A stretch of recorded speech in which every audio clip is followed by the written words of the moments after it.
عليكم ورحمة الله وبركاته.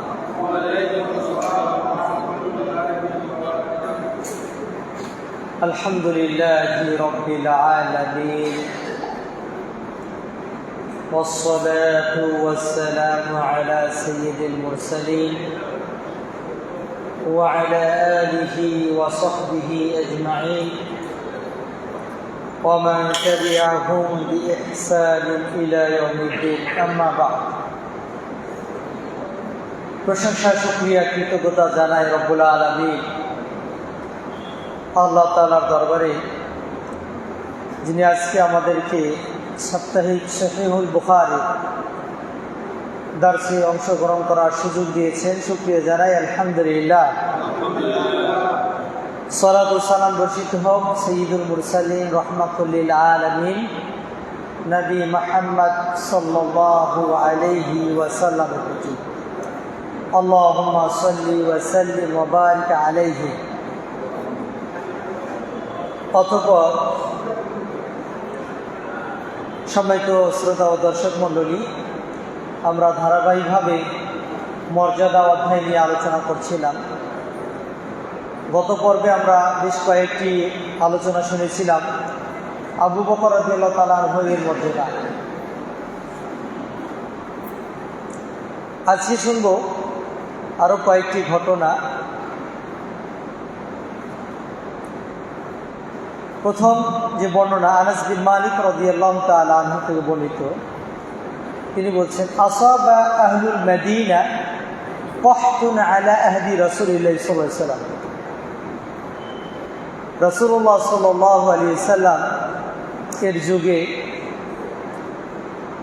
একসময় মদিনাতে অনাবৃষ্টি দেখা গেল। ফাবাইনা ওয়া ইয়াখতুবু ইয়াওমা জুমআহ রাসূলুল্লাহ সাল্লাল্লাহু আলাইহি ওয়াসাল্লাম জুমার খুতবা প্রদান করছেন। এমত অবস্থায় কওমা রাজুলুন, একজন লোক হঠাৎ করে দাঁড়িয়ে গেল। খুতবা চলছে, হঠাৎ করে দাঁড়িয়ে গেছে। ফাকা, দাঁড়িয়ে গিয়ে বলল, ইয়া রাসূলুল্লাহ, হে আল্লাহ রাসূল সাল্লাল্লাহু আলাইহি ওয়াসাল্লাম, হালাকাতিল কুরাউ ওয়া হালাকাতিশ শাউ, আমাদের উট ঘোড়াগুলো তৃষ্ণা পিপাসায় কাতর হয়ে মারা যাচ্ছে, শেষ হয়ে যাচ্ছে। আমাদের গবাদি পশু ছাগলগুলো মারা যাচ্ছে, শেষ হয়ে যাচ্ছে। ফাদউল্লাহা ইয়াসকিনা, আপনি আল্লাহর কাছে দোয়া করুন, তিনি যেন আমাদেরকে বৃষ্টি বর্ষণ করেন। ফামাদ্দা ইয়াদাহু ওয়া দাআ, রাসূলুল্লাহ সাল্লাল্লাহু আলাইহি ওয়াসাল্লাম ব্যক্তিটির কথা শোনার পর তিনি দুই হাতকে সম্প্রসারিত করলেন, ওয়া দাআ, দোয়া করলেন। ক্বালা আনাস বিন মালিক রাদিয়াল্লাহু তাআলা আনহু, তিনি বলছেন, ব্যক্তিটি যখন দাঁড়িয়ে রাসূলের কাছে আবেদন করল অনাবৃষ্টি থেকে মুক্তি পাওয়ার জন্য, ওয়া ইন্নাস সামাআ লামিসলু জুজাজা, আমরা যখন জুমার নামাজের জন্য মসজিদে আসলাম, আকাশ দেখলাম গ্লাস, কাচের মতো একবার স্বচ্ছ পরিষ্কার, আকাশে কোনো বৃষ্টি নেই, শুধু রোদ আর রোদ। যখনই রাসূল সাল্লাল্লাহু আলাইহি ওয়াসাল্লাম দুই হাত সম্প্রসারিত করে রবের দরবারে দোয়া করলেন, ফাহাজাত রিহুন, বাতাস প্রবাহ শুরু হলো। আনশাত সাহাবান, সাথে সাথে আকাশে মেঘ জমে গেল, মেঘাচ্ছন্ন হয়ে গেল আকাশ। সুম্মা আরসালাতিস সামা গাযালিয়াহা, আকাশ থেকে মুষলধারে বৃষ্টি বর্ষণ শুরু হলো। ফাখরাজনা নাখুজুল মাআ হাত্তা আতাইনা মানাসিলানা, আমরা যখন জুমার খুতবায় আসলাম, শুকনো মরুভূমি পাথরের উপর দিয়ে আমরা অতিক্রম করে মসজিদে গেলাম। খুতবা শেষ করে যখন বাসায় আসবো, দেখলাম মদিনা পানিতে একাকার অবস্থা। আমরা পানি ভেদ করে আমরা আমাদের বাড়িতে গেলাম। মাঝে মাঝে হয় না আমাদের পুরান ঢাকায় যখন ভারী বর্ষণ হয় তখন এই হাঁটু পানি অতিক্রম করে বাসায় যেতে হয়। ঠিক মদিনাতে এত ভারী বর্ষণ হলো যে সাহাবারা পানি ভেদ করে অতিক্রম করে বাসায় গেল। ফালাম নাজাল মুমতার ইলাল জুমআতিল উখরা, বৃষ্টি কি থেমে গেল? না, এক জুমা থেকে আর এক জুমা পর্যন্ত মুষলধারে একাধারে বৃষ্টি হতে থাকে। ফাকামা ইলাইহি যালিকা রাজুল, পরের জুমাতে আবার ওই ব্যক্তিটি দাঁড়িয়ে গেছে। অন্য বর্ণনা এসেছে, কেউ কেউ বলছে আরেকজন লোক দাঁড়িয়ে গেছে। ফাকাল, দাঁড়িয়ে বলেন, ইয়া রাসূলুল্লাহ, ও আল্লাহ রাসূল সাল্লাল্লাহু আলাইহি ওয়াসাল্লাম, আপনাকে দোয়া করতে বলছিলাম, আপনি তো দোয়া করছেন, দোয়া এমনভাবে কবুল হয়েছে বৃষ্টি তো আর বন্ধ হয় না। তাহাদ্দামাতিল বুয়ুত, পানির স্রোতধারার কারণে আমাদের এই মাটির বাড়িগুলো ভেঙে যাচ্ছে। ফাদউল্লাহা ইয়াহবিসহু, আল্লাহ রাসূল আপনি আবার দোয়া করেন আল্লাহ যেন পানিকে বন্ধ করে দেয়, নাহলে সব শেষ। ফাতাবাসসাম, রাসূল সাল্লাল্লাহু আলাইহি ওয়াসাল্লাম মুচকি হাসলেন। সুম্মা ক্বাল, তিনি বললেন, হাওয়ালাইনা ওয়ালা আলাইনা, আল্লাহ আমাদের এই মদিনাতে আর বৃষ্টির দরকার নেই, এই বৃষ্টিগুলো আশেপাশে পাঠিয়ে দিন। সুবহানাল্লাহ, সুবহানাল্লাহ। ফানাদারতু ইলা সাহাবী, আনাস বিন মালিক তিনি বলছেন, রাসূল যখন এই কথা বললেন, হাওয়ালাইনা ওয়ালা আলাইনা, আল্লাহ আমাদের আর বৃষ্টি লাগবে না, আশেপাশে বৃষ্টিগুলো পাঠিয়ে দাও, আমি দেখলাম মেঘমালাগুলো একাই একাই হাঁটা শুরু করছে, চলা শুরু করেছে। তাসাদ্দা হাওলাল মদিনা, মদিনার আশেপাশে চলে গেল। কাআন্নাহু ইকলিলুন, যেন আকাশ, মদিনার আকাশটা একটা মুকুটের মতো পরিষ্কার স্বচ্ছ হয়ে গেল। সুবহানাল্লাহ, সুবহানাল্লাহ। এই হাদিস থেকে অনেকগুলো শিক্ষণীয় বিষয় রয়েছে। এক, কখনো কখনো নবী যেখানে বসে আছে, তাই না, তারপর সেখানে অনাবৃষ্টি হয়েছে, বৃষ্টির অভাবে আছে না নাই? আর আমাদের আল্লাহর ওলিরা যেখানে শুয়ে থাকে সেখানে কোনো আজাদ বদল কিছু হয় না। ওই যে আব্দুল কাদের জিলানী, নাম শুনছেন না? তুমি কি জানো এখানে কে বসবাস করে? নাম শুনি কবরে যারা আছে সবাই মাফ করে দিয়েছে, এবং কি ওদের গর্ভে যারা সন্তান আসবে তাদেরকেও মাফ করে দিয়েছে। নাউজুবিল্লাহ। অথচ আল্লাহ রাসূলের কাছে এসে বলছেন মদিনা আজকে অনাবৃষ্টির কারণে ক্ষতিগ্রস্ত হচ্ছে। দুই, যে অঞ্চলে আপনি বসবাস করবেন সে অঞ্চলে যদি আল্লাহওয়ালা নেককার ব্যক্তি থাকে, আলেম থাকে, তখন তার কাছে গিয়ে এই যে সমস্যাগুলো দেখবেন, বিভিন্ন পাপ অজ্ঞতার কারণে আপনার অনাবৃষ্টি অথবা মুষলধারে বৃষ্টি অথবা আপনার অতিরিক্ত তাপ বা অতিরিক্ত ঠান্ডা বা ভূমিধস বা ভূমিকম্প, আরও যেগুলো দেখবেন, এইগুলোর জন্য তার কাছে গিয়ে বলা যে আপনি তো আল্লাহর ভালো বান্দা, নেককার বান্দা, একটু আল্লাহর কাছে আপনি দোয়া করেন। কারণ আল্লাহ তাআলা সৎ বান্দাদের দোয়া সহজে কী করে কবুল করে। এই জন্য আপনি যখন কোনো সমস্যায় পড়বেন সৎ ব্যক্তিদের দ্বারস্থ হয়ে দোয়া করা যায় গেছে। 3 নাম্বার, জুমার দিনে জুমার খুতবা চলা অবস্থায় বিশেষ প্রয়োজনে খতিবকে লক্ষ্য করে কিছু বলা যায়, তবে সবাই না। বুঝতে যে আমার মাসালা আছে একটা, দাঁড়ান এটার উত্তর দিয়ে যাবে, এমন না। সামাজিক জটিলতা তৈরি হয়েছে, এটা আপনি বলতে পারছেন না, ইমাম সাহেবের মাধ্যমে বলা দরকার হয়। আগে আপনি বলুন, যদি সময় না পান তাহলে পরও খুতবা চলাকালীন সময় বলতে পারে, কোনো সমস্যা নেই। 4 নম্বর শিক্ষণীয় বিষয়, সেটি হচ্ছে যিনি ইমাম হবেন, খতিব হবেন, তিনি মেম্বারে দাঁড়িয়ে উঠে 2 হাত উঁচু করে প্রয়োজনে দোয়া করতে পারেন। যে কোনো মুসলমানরা সমস্যা সৃষ্টি হয়েছে, কোনো যুদ্ধ লেগেছে, কোনো মুসলমান কোনো বিপদে আছে, অথবা আপনার মহামারী হয়েছে, এমন অবস্থায়ও খুব মেম্বারে দাঁড়িয়ে ইমাম সাহেব 2 হাত উঁচু করে কী করতে পারবেন? দোয়া করতে পারবেন। এখন আমাদের ভাইয়েরা কিছু কিছু বলবে, এই যে হাদিস আপনি বললেন, হ্যাঁ দোয়া হাত তুলে দোয়া করা যায়, তাহলে আমরা 5 ওয়াক্ত নামাজে করে হাত তুলে দোয়া করি, বাধা দেন কেন? প্রশ্ন করতে পারে কি পারে না? দলিল উত্তর দিলেন কেমনি? উত্তর হচ্ছে, হাত তুলে দোয়া করা এটা দোয়ার একটা বৈশিষ্ট্য, আদব, শিষ্টাচার। তবে সব জায়গায় 2 হাত তুলে মুনাজাত করা শিষ্টাচার নয়। আচ্ছা বলেন তো, টয়লেট ওয়াশরুমে প্রবেশ করার দোয়া আছে না নাই? এখন ওখানে গিয়ে বলবেন ইয়া রব্বানা যালামনা আনফুসানা, আছে না? মসজিদে ঢুকবেন রব্বানা যালামনা আল্লাহুম্মা ইফতাহ লানা, তাই কি না? তারপর বের হবেন, দোয়া আছে। স্বামী স্ত্রীর সাথে মিলনের দোয়া আছে, ওখানে গিয়ে হাত তুলবেন। ভাত খাওয়ার শুরুতে বিসমিল্লাহ দোয়া আছে, হাত তুলে দোয়া করবেন। সব জায়গায় হাত তুলে দোয়া করে এটা সুন্নত নয়। রাসূল যে সকল স্থানে, যে সকল সেক্টরে হাত তুলে দোয়া করেছে সে সকল জায়গাতে হাত তুলে দোয়া করা সুন্নাত। অন্যথায় যে সকল জায়গাতে রাসূল হাত তুলে নেয় সেই জায়গায় হাত তুলে দোয়া করা বিদআত। এগুলো কি বিদআত? আপনি দেখবেন 5 ওয়াক্ত সালাতের পরে ইমাম সাহেব কিবলামুখী হয়ে দোয়া করে, এদিকে আবার মুসল্লিরা নামাজ শেষ করেই উঠা শুরু করে। দুটাই ভুল। যারা ইমাম থাকবেন এবং যারা মুসল্লি থাকবেন তাদের জন্য দুইটা শিক্ষণীয় বিষয় বলছে আছে। ইমাম সাহেব সালাম ফিরানোর পর যতক্ষণ পর্যন্ত মুসল্লির দিকে মুখ করে না ফিরছেন ততক্ষণ পর্যন্ত মুসল্লিরা উঠিয়ে যাবে না, এটা হচ্ছে সুন্নাত।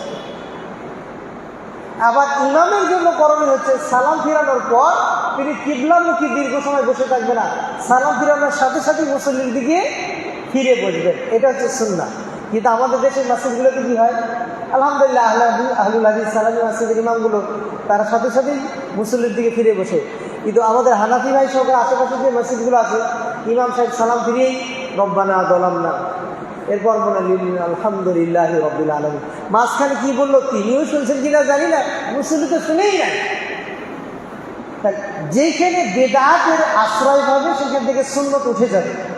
সালাম ফিরানোর পর রাসূলের কতগুলো সুন্নত আছে, তাই না? আল্লাহু আকবার, আস্তাগফিরুল্লাহ আস্তাগফিরুল্লাহ আস্তাগফিরুল্লাহ, আল্লাহুম্মা আনতাস সালাম, এইভাবে করে প্রায় 5-6 মিনিট একটা দোয়া আছে। যখন আপনি 2 হাত উঠিয়ে মানুষদেরকে মূর্খ বানিয়ে রেখেছেন তখন তো সেখানে বেদাতই হবে। অথচ এই বেদাত না করে ইমাম সাহেব দাঁড়িয়ে গিয়েও যদি বলতো ভাই আপনারা তো দোয়া পারেন না, আমি এই দোয়াটা করছি, আমার সাথে সাথে মুখস্থ করুন। সপ্তাহে যদি একটা করে দোয়া মুখস্থ করাতো আমাদের এই 5 ওয়াক্ত নামাজের পরে যে বেদাত এটা থাকতো। সুন্নত আদায় হলো না, বড় একটা বেদাত করে। বুঝতে পেরেছেন? এই জন্য জুমার দিনে ইমাম সাহেব চাইলে 2 হাত উঠিয়ে দোয়া করতে পারে। এখানে প্রশ্ন হতে পারে, যখন ইমাম সাহেব 2 হাত উঠিয়ে মুনাজাত করবেন, যারা মুসল্লি আছেন সামনে তারাও কি 2 হাত উঠাবে? এই ক্ষেত্রে আলেমদের মতামত হচ্ছে মুসল্লিদের হাত তোলার প্রয়োজন নাই। ইমাম যখন 2 হাত তুলে দোয়া করবে মুসল্লিরা শুধু কি বলবে? আমিন বলবে, এতটুকুই যথেষ্ট। যাই হোক, এরপরে আর একটা শিক্ষণীয় বিষয় যে কখনো কখনো নিয়ামত আপনার জন্য যদি অসুস্থতা বা ক্ষতির কারণ হয় সেটা আপনার আল্লাহর কাছে দোয়া করে ফেরত দেওয়াও চাই। যেমন বৃষ্টি, এটা আমাদের জন্য নিয়ামত, কিন্তু সবসময় নিয়ামত না। এখন ধান পেকেছে, তাই কি না? প্রচুর বৃষ্টি আর পাথর হচ্ছে, এখন কি আল্লাহর কাছে দোয়া করতে হবে? একবার অনাবৃষ্টির কারণে আমরা দোয়া করি, কিন্তু এই পাকা ধান ঘরে উঠাতে হবে এটার জন্য কিন্তু আমরা দোয়া করি। হাই কি হবে, হাই কি হবে, রব কিন্তু ডাকে না। আর এই বিপদগুলো আসার পিছনে কারণ কি জানেন? যখন ওষুধ এই জাকাত আদায় না করা হয়, ফসলের জাকাত, এই বিপদগুলো কিন্তু এসে থাকে। এই জন্য জাকাতও আদায় করতে হবে, পাশাপাশি রবের কাছেও দোয়া করতে হবে। যাও আরেকটি হাদিস করি আমরা। এই হাদিস থেকে কি পেলাম? রাসূল সাল্লাল্লাহু আলাইহি ওয়াসাল্লামের মর্যাদা। তিনি হাত তুলে দোয়া করেছেন, কাঁচের গ্লাসের মতো পরিষ্কার আকাশ মুহূর্তের ভিতরেই মেঘাচ্ছন্ন হয়ে গেছে, মুষলধারে বৃষ্টি হয়েছে। আবার তিনি দোয়া করেছেন আল্লাহ আমাদের বৃষ্টি লাগবে না, সাথে সাথে মেঘমালা আশেপাশে চলে গেছে। এরপরে আরেকটি হাদিস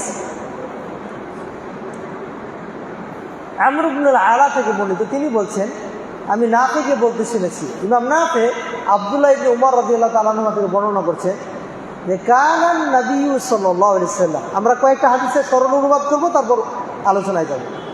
রাসূলুল্লাহ সাল্লাল্লাহু আলাইহি ওয়াসাল্লাম ইয়াখতুবু ইলা জিজআইন, মিম্বারে দাঁড়িয়ে রাসূলুল্লাহ সাল্লাল্লাহু আলাইহি ওয়াসাল্লাম খুতবা দিতেন একটা খেজুর গাছের কাণ্ডের উপর হাত রেখে। ফালাম্মা ইত্তাখাযাল মিম্বারা, রাসূলের জন্য যখন নতুন মিম্বার তৈরি করা হলো আর যখন তিনি মিম্বারে দাঁড়িয়ে খুতবা দিবেন এমন চিন্তা ভাবনা করলেন। তাহাওয়ালা ইলাইহি, মেম্বারে তিনি উঠলেন। ফাহান্নাল জিজউ, ওই যে খেজুরের গাছ কাণ্ড, সেটা আওয়াজ করে কান্না শুরু করল। ফাআতাহু ফামাসাহা ইয়াদাহু আলাইহি, রাসূল মিম্বার থেকে নামলেন, ওই গাছটার কাছে আসলেন, তার গায়ে হাত বুলিয়ে দিলেন। ক্বালা আব্দুল হামিদ আখবারানা ইবনু উমার আখবারানা মুআদ আন নাফি রাওয়াহু আন ইবনে আবি রওয়াদ আন নাফি আন ইবনে উমার। অর্থাৎ ইবনে উমার থেকে সিলসিলাতুল যাহাব 2 বছর আগে গোল্ডেন চেঞ্জ একটা সনদের নাম আসছিল না? এই গোল্ডেন চেঞ্জ মানে কি, যতগুলো হাদিস বর্ণনা হয়েছে সকল সনদের মধ্যে সবচেয়ে নির্ভুল এবং গ্রহণযোগ্য সনদ, যে সনদে 3 জন রাবি। কয়জন? নাফে, ইবনে উমার আর উমার। ইমাম নাফে, আব্দুল্লাহ এবং উমার বিন খাত্তাব, এই 3 জন যে সনদে আছে, বুঝবেন এই চেন, এই সনদটা বেশি শক্তিশালী। এই হাদিসটি তার কাছ থেকে বর্ণনা হয়েছে। আরও 2টা হাদিস করি। জাবের ইবনে আব্দুল্লাহ থেকে বর্ণিত, তিনি বলছেন, কানা ইয়াকুমু ইয়াউমাল জুমআ আলা শাজারাতিন আও নাখলা, রাসূল সাল্লাল্লাহু আলাইহি ওয়াসাল্লাম জুমার দিনে খুতবা দিতেন একটা খেজুর গাছের উপর দাঁড়িয়ে। ফাকালাত ইমরাআতুম মিনাল আনসার, আনসারী একজন মহিলা, তিনি বললেন, ইয়া রাসূলুল্লাহ আলা নাজআলু লাকা মিনবারা, আপনি একটা মাটির উপর দাঁড়িয়ে খেজুর গাছ ধরে খুতবা দেন, আপনি একজন নবী, আপনার জন্য যদি আমরা একটা মেম্বার তৈরি করে দিই কেমন হয়? ক্বালা, তিনি বলেন, ইনশিইতু, কোনো সমস্যা নাই, যদি চাও তাহলে তোমরা বানাও। তার আবার একটা কাঠমিস্ত্রি ছিল, নাজ্জার, তাকে ডাকলেন। বললেন, এই 3 ভাগ বিশিষ্ট একটা সুন্দর করে রসুলের জন্য মেম্বার বানাও। মেম্বার বানিয়ে দিবে, এই যে আসছে না, মেম্বার বানিয়ে দিলাম। ফাজআলু লাহু মিনবারা, তারা রসুলের জন্য মেম্বারটা তৈরি করলেন। ফালাম্মা কানা ইয়াউমাল জুমআ দুফিয়া ইলাল মিনবার, জুমার দিন আসলে রসুলের ওই মেম্বার খুতবা দেওয়ার জায়গাটাতে মেম্বার প্রতিস্থাপন করা হলো। ফাসাহাতিন নাখলা সিয়াহা সাবী, খেজুরের কাণ্ডটি বাচ্চার মতো হাও মাও করে কান্না শুরু করলো। সুম্মা নাযালা নবিয়্যু ফাদাম্মাহু ইলাইহি, রাসূল মিম্বার থেকে নামলেন, এরপর গাছটাকে জড়িয়ে ধরলেন। তাইন্নু আনি আস-সাবিয়্যিল্লাযী ইসাক্কান, বুকে জড়িয়ে ধরার পরও এই খেজুরের কাণ্ডটি বাচ্চার মতো আরো নরম করে কাঁদতে লাগলো। ক্বালা, তিনি বললেন, কানাত তাবকি আলা মা কানা, আপনি কি জানেন খেজুরের গাছটা কেন কান্না শুরু করছিল? বুঝছেন না? কানাত তাসমাউ মিন যিকরি ইনদাহা, রসুল যে মিম্বারে দাঁড়িয়ে খুতবা দিতেন, খুতবার মধ্যে যতগুলো জিকির আজকাল আল্লাহর বিষয়ে আলোচনা হতো, এই আলোচনাগুলো সে শুনতে পেত। এখন যে আমি শুনতে পাবো না, এই ভয়ে কাঁপতে লেগেছে। জড় বস্তু, খেজুর একটা গাছ, মানে এদেরকে আল্লাহ তাআলা শ্রবণ শক্তি দিয়েছেন। আল্লাহ রসুল হাত রেখে খুতবা দিতেন, আলোচনা শুনতে পেতেন, রসুল মহব্বত এবং আল্লাহর জিকির, এই 2টা থেকে কেন আমি বঞ্চিত হব? এটা মরা গাছ, একটা কাণ্ড কাঁদা শুরু করলো। হাই মুসলিম, আমরা, আমাদের প্রাণ আছে, আমাদের দর্শন শক্তি আছে, শ্রবণ শক্তি আছে, কথা বলার পাওয়ার আছে, পায়ে হাঁটার মধ্যে সব কিছু আছে। এরপরেও আমরা জুমার দিনে জুমার সালাতটাও ঠিক মতো আদায় করতে, 5 ওয়াক্ত তো বাদ, জুমার দিনেরটা, যে জুমার দিনে 4 রাকাত নামাজের জায়গায় কয় রাকাত করা হয়েছে? 2 রাকাত। কিসের জন্য? দুনিয়াবি কাজ কারবার, ব্যবসা বাণিজ্য ইত্যাদি নিয়ে তো পুরো সপ্তাহ ব্যস্ত থাকবা, দিন চর্চা করার সুযোগ নেই। সুতরাং চলো ম্যান্ডেটরি তোমাকে কিছু সিস্টেম অটোমেশন চালু করে দিই, যার দ্বারা তুমি দিন শিখতে পারবে। সাপ্তাহিক একটা পার্ট টাইম ক্লাস, শুক্রবার যাও, 2 রাকাত নামাজ সময় দিলাম, এই 2 রাকাতের জায়গায় তুমি কি করবে? খুতবা শুনবে। এই জন্য খুতবা শোনা ওয়াজিব, এই জন্য খুতবা শ্রবণ করা ওয়াজিব। আবার শুধু ওয়াজিব না, কেমন ভাবে ওয়াজিব? কেউ যদি পাশ থেকে আপনাকে ডিস্টার্ব করে, কথা বলে, তার দিকে তাকিয়ে বলবেন আপনি ভাই চুপ করুন, এটা একটা গুনার কাজ করে ফেলেন। মানে চুপ করেন, আপনার পাশে সাউন্ড হচ্ছে, গোলযোগ হচ্ছে, এরপরও গোলযোগে কান না দিয়ে ইমাম সাহেবের খুতবা শুনবেন, এইভাবে ওয়াজিব করা হয়েছে।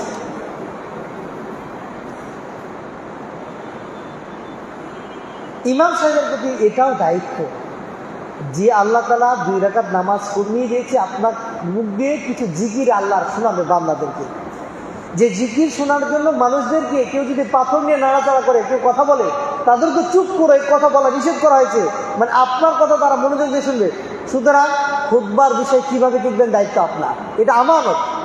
আপনার প্রত্যেকটা শব্দ মানুষের যেন হৃদয়গ্রাহী হয়, হাত টাচ করে যায়, সেজন্য এই খুতবা দ্বারা, এই লেকচার দ্বারা আগামী 1 সপ্তাহ তার ইমানকে পরিচর্যা করতে পারে, ইমান দীপ্ত চেতনা নিয়ে আমল করতে পারে, এমন দায়িত্ব নিয়ে মেম্বারে দাঁড়াতে হবে। মেম্বারটা শুধু সাধারণ মেম্বার না। 2 রাকাত নামাজ কমিয়ে দেওয়া হয়েছে ইমাম সাহেব, খতিব সাহেব আপনার জন্য। আপনি জনগণকে কিছু টপিক দিবেন, কিছু সার গর্ব আলোচনা তাদেরকে দিবেন, মানুষ এখান থেকে উপকার লাভ করতে পারবে। এখন এসে যদি গতানুগতিক তর্জমা করে যায়, আমি আজকে সমাজ এখানে মারামারি মহামারী হচ্ছে, ওই সময় আমি কি করছি, পার্লামেন্ট নিয়ে আলোচনা করতেছি। আজকে আমার মানুষ সুদ ঘুষে জড়িত, এটা নিয়ে আলোচনা নেয়া, তো অন্য একটা টপিক নিচ্ছি।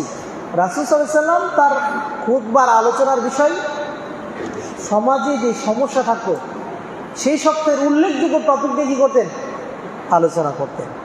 এখানে আরেকটা বিষয় লক্ষণীয়, আপনি যে আল্লাহ তাআলা 2 রাকাত নামাজ কমিয়ে দিলেন খুতবা শোনার জন্য, আপনি খুতবাই শুনলেন না, খুতবাই শেষে এসে শুধু ইকামাতটা ধরলেন, তাহলে আপনার জন্য এই 2 রাকাত কেন?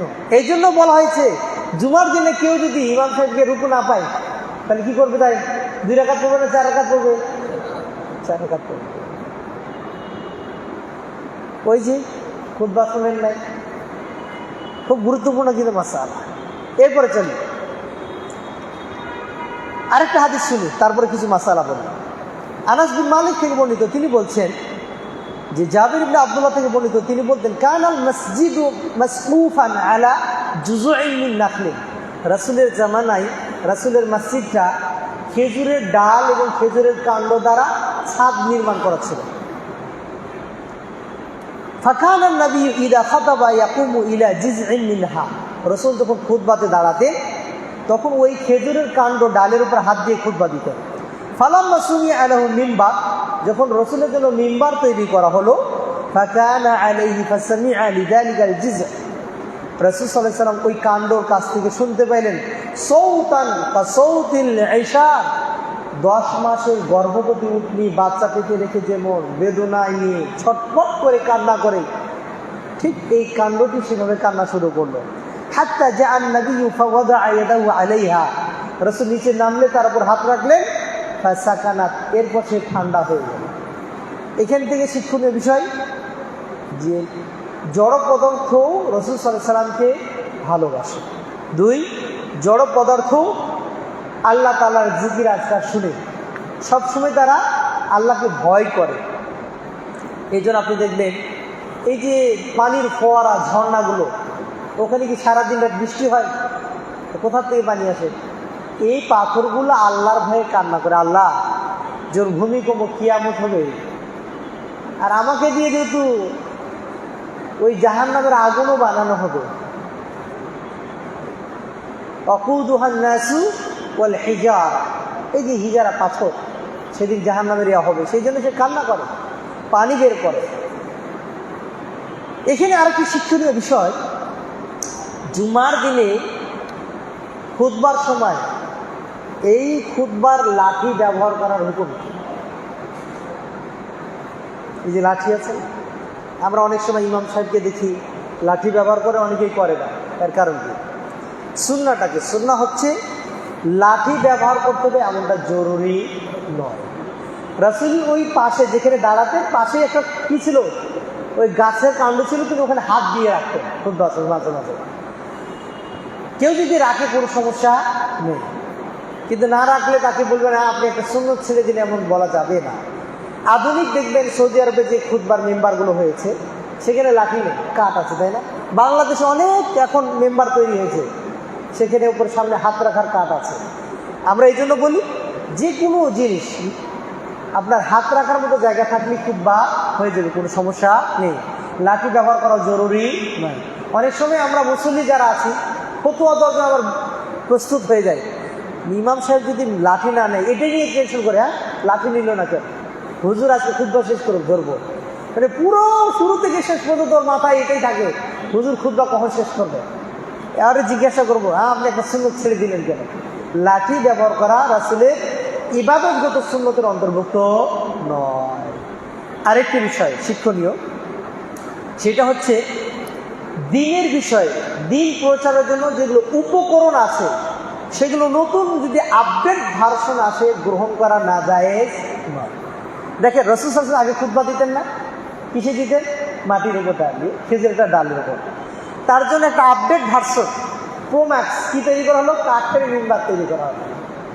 এখন বলছে হুজুর আপনি মাইকে যে আলোচনা করছেন, এই মাইকি রাসূলের জামানায় ছিল, এটা তো বিদআত না, এটা বিদআত না। আমরা একটা বলি কি, দ্বীনের অংশ হিসাবে কেউ যদি কোনো ইবাদতকে চালু করে তখন সেটা কি হয়ে যায়?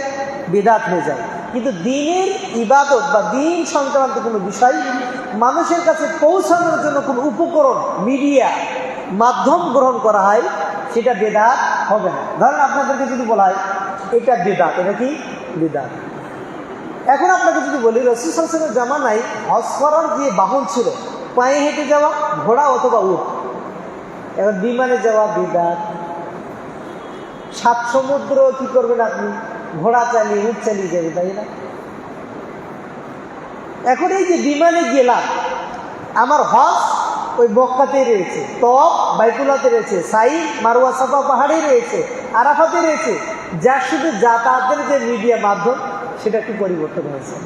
আপনাকে যদি বলা হয় রাসূলের জামানায় এসি ছিল না, মিনায় গিয়ে আপনার ওই তিরপাল খুলে ফেলবে, থাকেন এখানে বাজিরা, 1 মাসের ভিতরে শুকিয়ে হয়ে যাবেন, শুকাই যাবেন, কালো হয়ে যাবেন, যে গরম।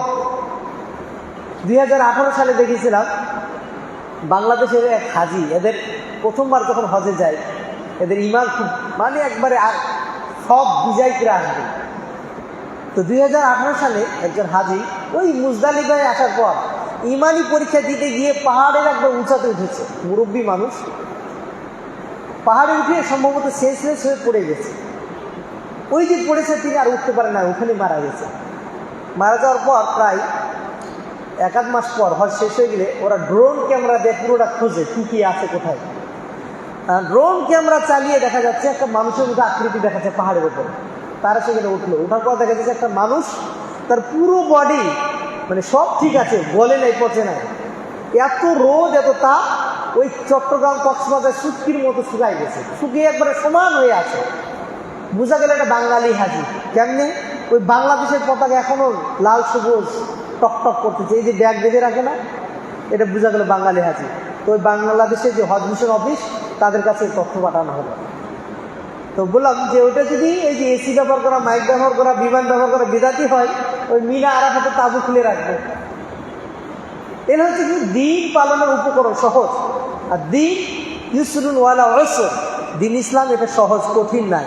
আল্লাহ তাআলা একটু কঠিন চাপিয়ে দেননি, এই জন্য যত সহজভাবে নেওয়া যায়। আগে মিম্বার ছিল মাটির, আল্লাহ রাসূল কাঠের বানিয়েছে, কোনো সমস্যা নাই। এটাকে আমরা বলি না যে এটাতে উঠে মাটির মিম্বারে খুতবা দিলে বেশি সওয়াব, কাঠের মিম্বারে দাঁড়িয়ে খুতবা দিলে কম সওয়াব, আমরা এটা বলি না। আমরা বলি না মাইক দিয়ে ওয়াজ শুনলে বেশি সওয়াব, মাইক ছাড়া শুনলে কম সওয়াব, আমরা এটা বলি না। এই জন্য এটা বিদআতের অন্তর্ভুক্ত হবে না। আল্লাহ তাআলা আমাদেরকে দ্বীনের ব্যাপারে সঠিক জ্ঞান অর্জন করার তৌফিক দান করুন, আমিন।